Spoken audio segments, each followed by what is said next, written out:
organisasi lainnya. Kita mengawal sidang yang kelima kali Omnibus Law Undang-Undang Cipta Kerja. Omnibus Law adalah dasar dihidupkannya kembali Partai Buruh. Saya ingin ingatkan kembali kawan-kawan, sampai kapanpun, saya sampaikan sekali lagi, sampai kapanpun, selama ada Omnibus Law, Partai Buruh adalah garda terdepan melawan cabut Omnibus Law oleh KMK ini, Mahkamah Konstitusi. Hanya satu-satunya partai politik yang mendedikasikan dirinya, mendedikasikan tujuan pendirian partai, yaitu mencabut Omnibus Law. Tidak ada di seluruh dunia negara ditempatkan oleh sebuah undang-undang secara konstitusional menjadi agen outsourcing.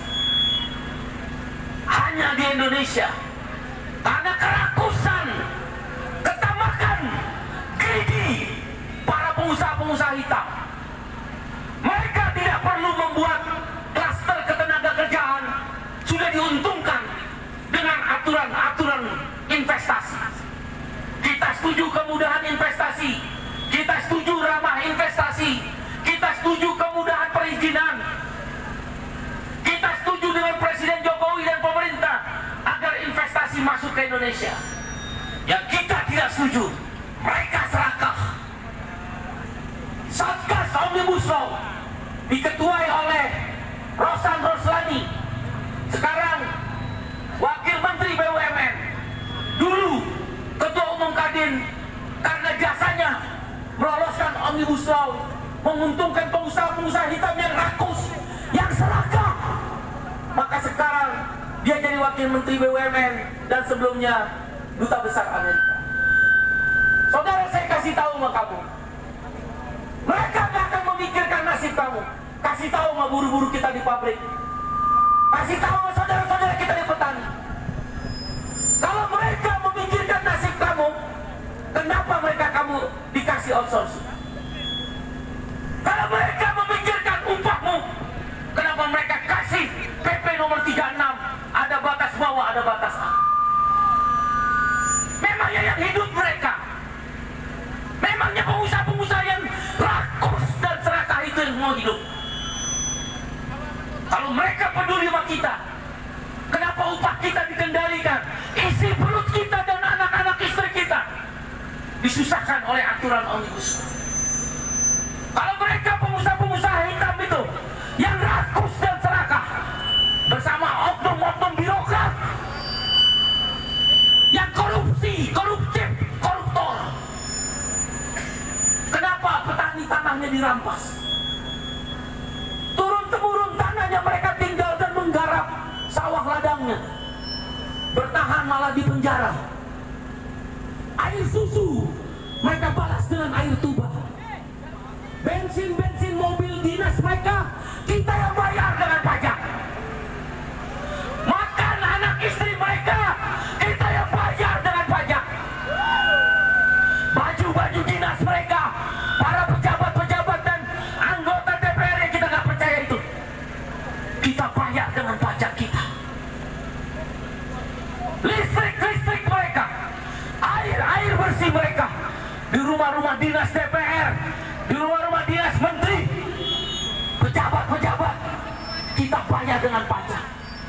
Air susu mereka kasih, kita berikan air susu kepada mereka, mereka balas dengan air tuba. Outsourcing seumur hidup, Omnibus Law, mereka kasih kita air tuba. Air susu kita kasih, mereka balas kita dengan air tuba. Masa panen raya, dengan Omnibus Law boleh ada importir masuk, impor beras, impor garam, impor daging. Air tuba mereka kasih di DPR sana. Kita bayar listrik mereka, kita bayar makanan-makanan yang masuk ke mulut dan anak-anak mereka. Mereka kasih kita outsourcing, mereka kasih undang-undang kesehatan, mandatory spending. Maksudnya adalah setiap kita sakit, maka BPJS menanggung berapapun biaya. Spending itu pengeluaran, mandatori itu wajib. Jadi pengeluaran wajib. Mereka rubah, bankers. Menteri Kesehatannya bankers. Saya tidak menyerang orang. Yang kita serang kebijakannya. Karena dia bankers. Orang bank ngurusin nyawa rakyat. Terjadilah undang-undang kesehatan, mandatory spending, kewajiban bayar berapapun dibayar BPJS. Kamu ingat, kamu yang berjuang di depan DPR waktu itu, jam 00.01 28 Oktober 2010, hujan turun deras pada malam hari itu. Kau buka baju semua, Laskar, Ganda Metal, Kopasket, Brigade, buka baju semua. Kita mau robohkan gerbang DPR. Dan untung DPR waktu Mbak Rike lari-lari keluar, kita menang, BPJS bisa. Maka keluarlah mandatory spending, berapapun uang akan dibayar, unlimited biaya, semua jenis penyakit seumur hidup. Tapi air tuba mereka beri kepada kita. Dia rubah menjadi money follow program, dibayar sesuai program, efisiensi. Akibatnya apa? Misal saya sakit, rawat inap 100 juta. Biasanya dibayar penuh, mandatory spending dirubah. Termasuk polisi, termasuk TNI, termasuk PNS, termasuk buruh swasta, seluruh rakyat. Air tuba mereka kasih ke kita. Mereka kalau dirawat di kelas-kelas rawat inap terbaik, bahkan pergi ke Mount Elizabeth di Singapura, pergi ke Sydney Hospital di Australia. Tapi kita hanya bertahan di dalam keadaan sehat untuk dapat hak sehat rakyat. Mereka rubah jadi money follow program. Jadi kalau 100 juta biaya saya operasi jantung, nanti semua kena. Buruh, TNI, Polri, PNS kena. Jangan mereka pikir tidak kena. Prajurit-prajurit itu yang bertempur di garis depan, polisi-polisi, barada-barada yang ada di jalan-jalan, kena semuanya oleh si bankers itu. Dia pikir ini tidak negara dia sendiri. Dan jahatnya DPR RI mengiyakan. Jadi nanti saya bayar 30 juta, misal 70 juta dibayar BPJS. Dihajar dengan program kamar rawat inap standar, KRIS, KRIS. Nanti gak ada kelas 1, kelas 2, kelas 3, gak ada. Semua standar kelas 3. Akibatnya apa? Rumah sakit Muhammadiyah, rumah sakit menengah kecil, rumah sakit yang dimiliki oleh para pribumi, toko-toko pribumi di daerah. Kan saya udah keliling Indonesia, baru kemarin saya keliling Jawa Tengah. Miris sekali kehidupannya. Petani-petani yang miskin di Tegal, nelayan-nelayan nggak ada yang punya perahu. Makin saya datang keliling Indonesia, makin saya mewakili kamu Partai Buruh, saya mencintai ini negeri. Kita rubah ini negeri. Biarlah orang miskin mikirin orang miskin. Gunakan kekuatan orang miskin itu. Kekuatan orang miskin hanya karena masa berkumpul melawan secara konstitusional. Partai ini kita dedikasikan untuk orang kecil. Kalau lihat caleg-calegnya, tukang beca, PRT, bahkan ada PRT yang pernah diperkosa, saya jadikan caleg. Ojol, buruh ter-PHK, tukang parkir. Kemarin saya ketemu OB, office boy. Saya nggak butuh artis. Partai ini tidak butuh tokoh. Capek kita dibohongin terus. Yang kaya makin kaya, yang miskin makin miskin. Mereka di ruang-ruang sidang tertawa terbahak-bahak. Anggur apel tersaji, makanan enak tersaji. Saya datang ke Tegal, Karanganyar, ke Wonogiri. Kita hanya pisang rebus, kacang rebus. Beras-beras yang sudah lapuk. Jahat benar mereka. Jadi nanti kita bayar, turun bayar. Itu pun mau dirampas sama mereka, para orang-orang kaya yang serakah dan rakus itu. Kau pikir nasibmu diperhatikan? Kalau dia perhatikan, kenapa satu-satunya jaminan kesehatan pun diambil?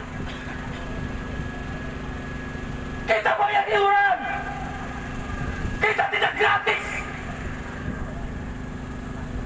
Itu pun mereka rampas karena ingin melanggengkan dengan program KRIS, rumah sakit Muhammadiyah, rumah sakit NU, rumah sakit mungkin yang punya PGI, Persatuan Gereja Indonesia, rumah sakit pribumi-pribumi lokal yang nggak mampu investasi.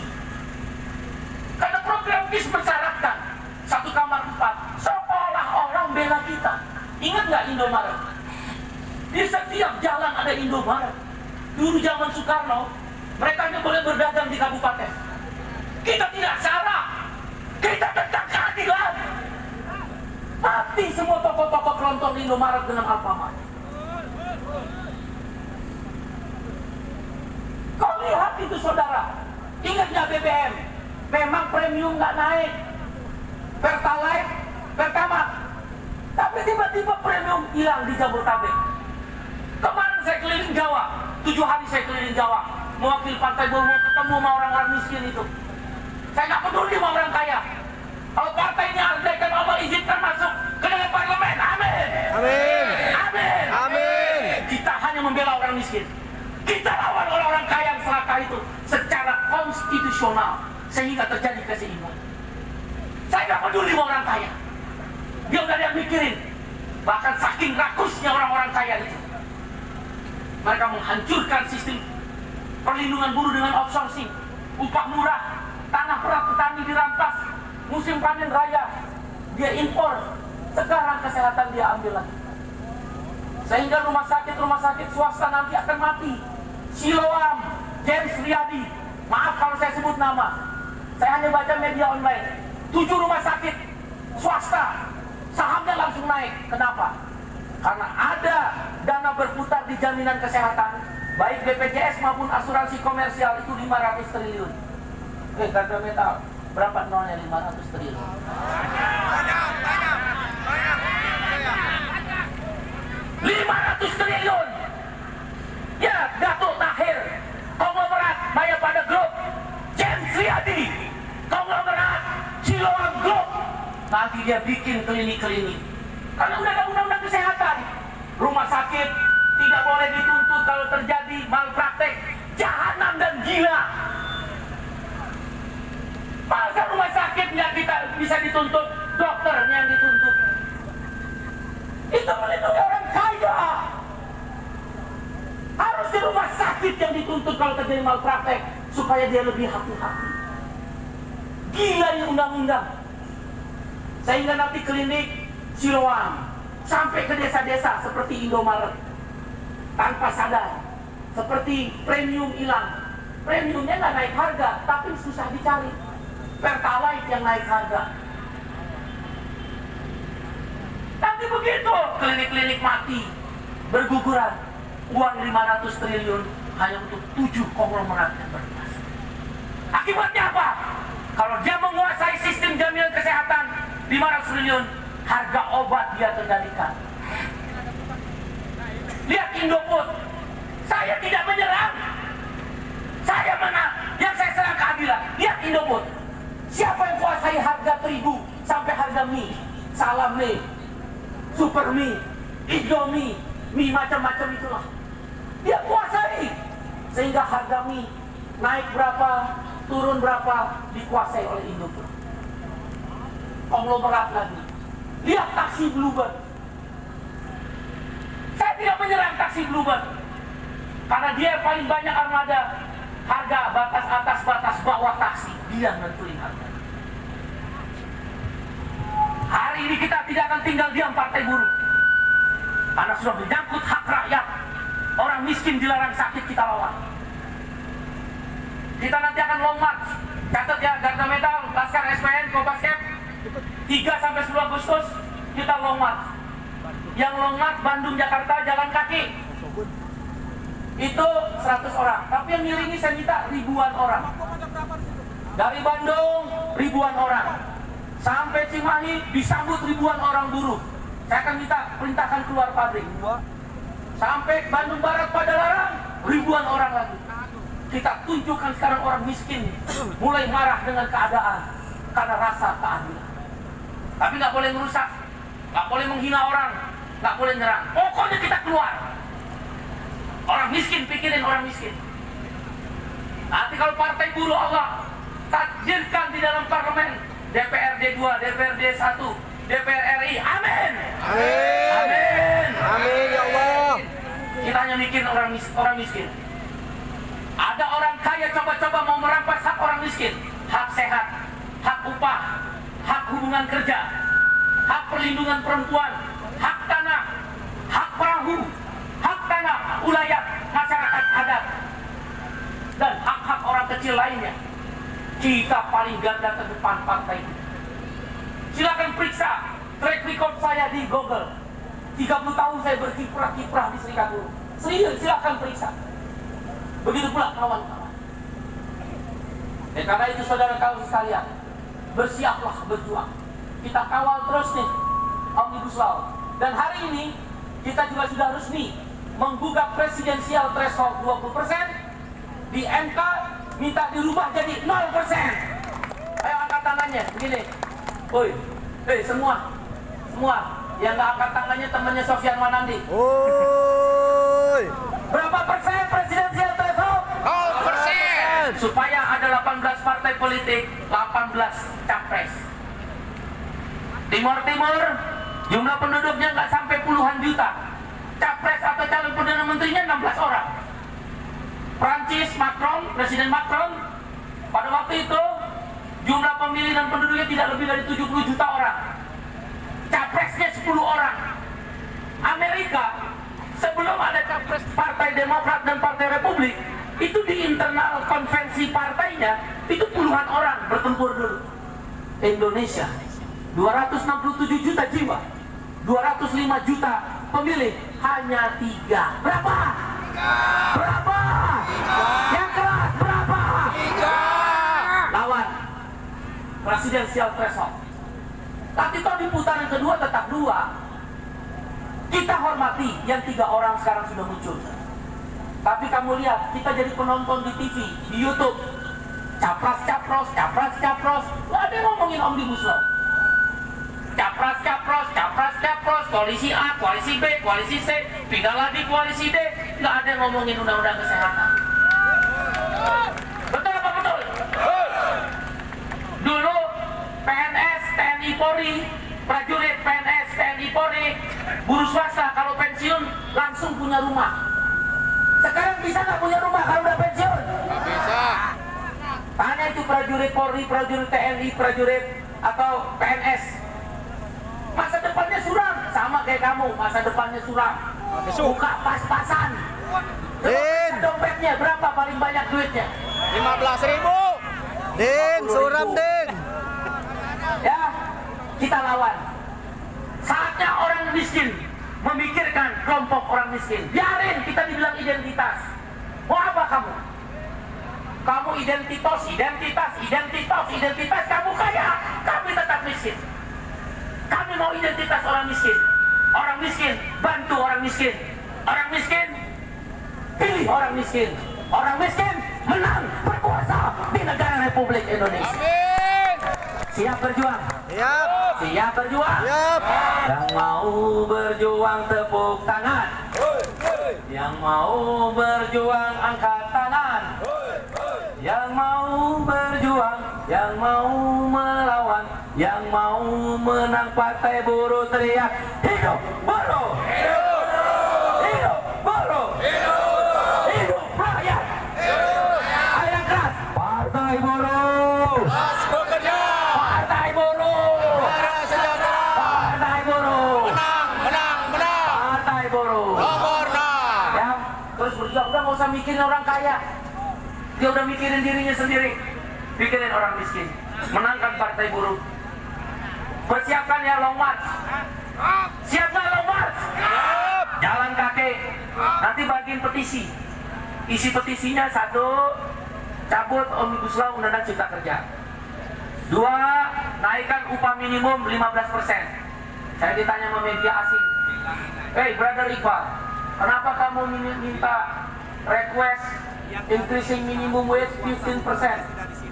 Sebelumnya gaji dipotong 25%. Ya nggak SPN? Betul nggak SPN? KSK? Agus Darsana dipotongkan 22%, sekarang kita rebound naik 15%. Alasan yang kedua saya bilang sama media asing itu, sekarang Indonesia middle income country, negara berpenghasilan menengah. Kita bersyukur, berterima kasih pada Pak Jokowi, Presiden dan jajaran pemerintah. Tapi harus adil loh. Middle income country itu 4.500 ke atas US dollar penghasilan per kapitanya. Setiap orang di negara itu di atas 4.500 US dollar per tahun. Ambil 1 dolar 15.000 rupiah, 15.000 rupiah kali 4.500, coba Garda Metal berapa matematikanya? 67.500.000 rupiah setahun. Ini kata pemerintah. Saya ngutip pemerintah dan Bank Dunia, bukan kata Partai Moro. 67.500.000 rupiah per tahun. Bagi 12. Garda Metal berapa? Laskar SPN deh, berapa Laskar SPN? Mungkin lebih pinter. Payah lo matematika nembak 5. Nemnya 3,75. Kira-kira 5,6 juta rupiah. Saya kemarin pergi ke Karanganyar, upah minimumnya 2,5 juta. Dengan demikian, harusnya upah minimum Karanganyar naiknya 3 juta. Loh, mereka yang ngomong kok. Income per kapita 5,6 juta rupiah per bulan. Mereka yang merilis kok. Dengan middle income country, itu investor akan masuk karena dipikir ada daya beli. Middle income country itu purchasing power. Dengerin aja lah, kamu pasti nggak ngerti. Dengerin, kalau lama-lama ngerti. Udah oleng. Purchasing power itu salah satu ukurannya jaminan sosial dan upah. Nah, negara-negara itu investor itu mikir, wih, ini ada daya beli nih, 4.500 US dollar ke atas. Untung nggak pengusaha? Untung. Buruhnya buntung. Upah DKI berapa upah DKI? DKI berapa upahnya? Cayo. Rosyad berapa upah DKI? 4,5 ya? 49. 49. 4,9 berarti menuju 5,6 minimal tuntut 700.000. 700.000 loh DKI. Kepung itu balai kota, udah. Gua yang perintahin kepung balai kota 700.000. Loh, pemerintah yang bilang sendiri middle income country minimal 700. Kalau 700 dikonversikan persen berapa? 15%. Itu nggak apa-apa.